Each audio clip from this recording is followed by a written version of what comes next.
तो सिंगरौली एनसीएल मुख्यालय के जैन खादान के विस्तार के लिए मड़ोली का विस्थापन अब एनसीएल के गले का फांस बनता जा रहा है और आए दिन हो रहे प्रदर्शन के बाद अब मड़ोली के विस्थापितों के साथ मोरवा के प्रबुद्ध जन और स्वयंसेवी संस्था, व्यापार मंडल के लोग एवं आम जनता भी जुड़ने लगी है।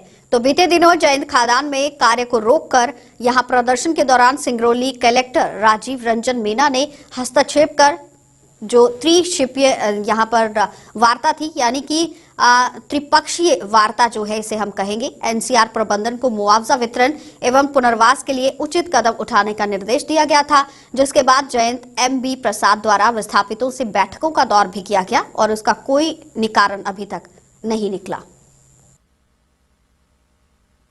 मुद्दा यह है कि पिछले लगभग 10-11 साल से मड़ोली का विस्थापन चल रहा है और हमें समझ में आता है कि एनसीएल खुद में भी क्लियर नहीं है कि उसको विस्थापन कैसे करना है। आज भी वो क्लियर नहीं है। अब स्थिति ये है कि वो हर बार अपने आप को वो भी शिक्षित कर रहे हैं और उनके इतना समय लेने के कारण हम विस्थापित भी शिक्षित होते जा रहे हैं। अब दोनों का जो तकरार की स्थिति बनते जा रही है वो इस कानूनन ये स्थिति है कि हम जो चाहते हैं कि कानूनन जो चीज़ है वो आप हमें दें, वो चाहते हैं जो उनके हित में है वो करें। लार एक्ट में कहता है कि भाई जो विस्थापित के हित का बात है वो हो। आप जब एक तो विस्थापित को विस्थापित कर रहे हैं, दूसरा उसके लाभ से उसको वंचित कर रहे हैं, तो ये कहीं का न्याय नहीं। आप लाभ से किसी को वंचित नहीं कर सकते हैं। जो भी एक तो आपने उसको उजाड़ दिया, उसका रोजी रोटी, उसका घर द्वार सारा चीज़ जा रहा है और आप चाहेंगे कि वो लाभ जो है वो एनसीएल को मिल जाए, तो ये कहाँ का न्याय। तो मूल कारण ये है कि आज का रैली का ये था कि भाई अभी, और ये इनका हर चीज़ के लिए कहते हैं बोर्ड मीटिंग। हमारा ये कहने का मतलब है कि क्या पार्लियामेंट से ऊपर है क्या?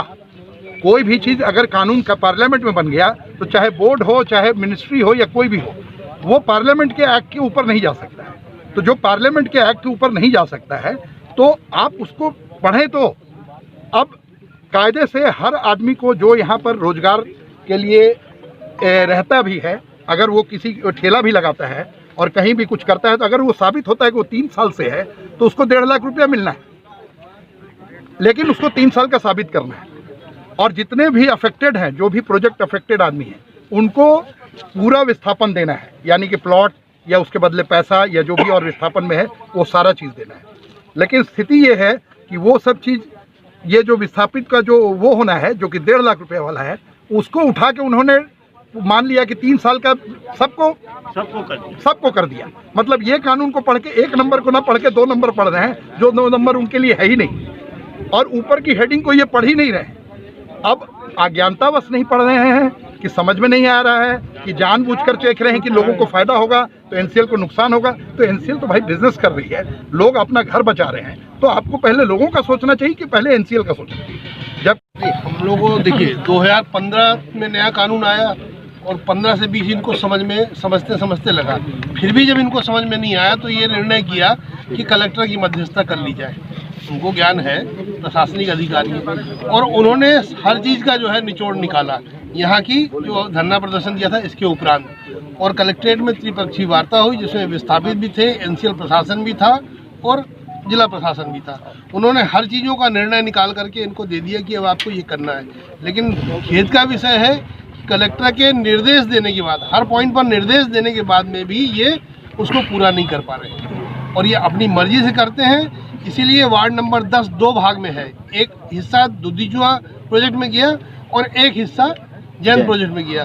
दुद्धिजुआ प्रोजेक्ट की लड़ाई हो नहीं पाई और जैन प्रोजेक्ट की लड़ाई में हम लोग कूद गए थे। उस टाइम में 12 डिसमिल जमीन का मुआवजा जो जैन में जमीन गई है वार्ड नंबर 10 की आधी, उसको 25 लाख रुपये मुआवजा दिलाया हम लोगों ने, और वहीं दुद्धिजुआ वालों को 12 डिसमिल का 2 लाख रुपया मिला। देखिए कितना अंतर है। एक वार्ड, एक कानून, एक गाइडलाइन, उसके बाद उनको मूर्ख बनाया। 2 लाख और 25 लाख रुपए में बहुत ज़्यादा अंतर है। इनको कानून न पढ़ना आता है न समझना आता है। सब चीज़ों में दिया गया है विकसित भूखंड की दर ये होगी, ये विकसित भूखंड की दर है ही नहीं इनके पास। उसको छुपा करके बाकी चीज़ों का ज़मीन का रेट लगा देते हैं और वर्ग फुट की जगह उसको डिसमिल में रेट दे करके उसका मूल्यांकन कम कर देते हैं। इसी तरह से इन्होंने पहले लोगों को बेवकूफ़ बनाया, विस्थापित लोगों को। जो भू विस्थापित को प्लाट मिलना चाहिए वो प्लाट इन्होंने दे दिया सीबी एक्ट में। इसकी जांच हो तो ये सब जेल में जाएंगे। सीबी एक्ट से जो जमीन अधिग्रहित की है उसमें विस्थापन आप नहीं करा सकते। जैन में करा दिया, अम्बेडकर नगर उधर बना दिया, अमलौरी करा दिया, चंद्रपुर बना दिया। हम लोगों ने मना कर दिया लेने से, कि ऐसी ज़मीन हमें दो जिसे हम बेच सकें।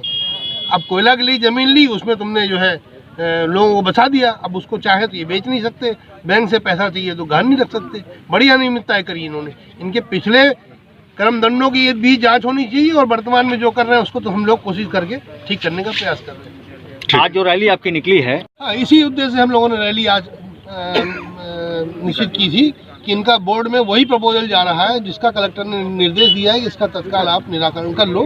तो कुछ मुद्दे ऐसे थे जो इनको बोर्ड में ले जाने थे और बोर्ड इनका 22 तारीख को बनारस में है, उसके लिए इन्होंने भेजा है। तो हम लोगों ने थोड़ा सा अपनी तरफ जोर लगाया कि हमारी आवाज़ कम नहीं होने पाएगी, तुम इसका निराकरण 22 तारीख को पक्का कर लो और 2-4 दिन में हम लोगों को अवगत करा दो।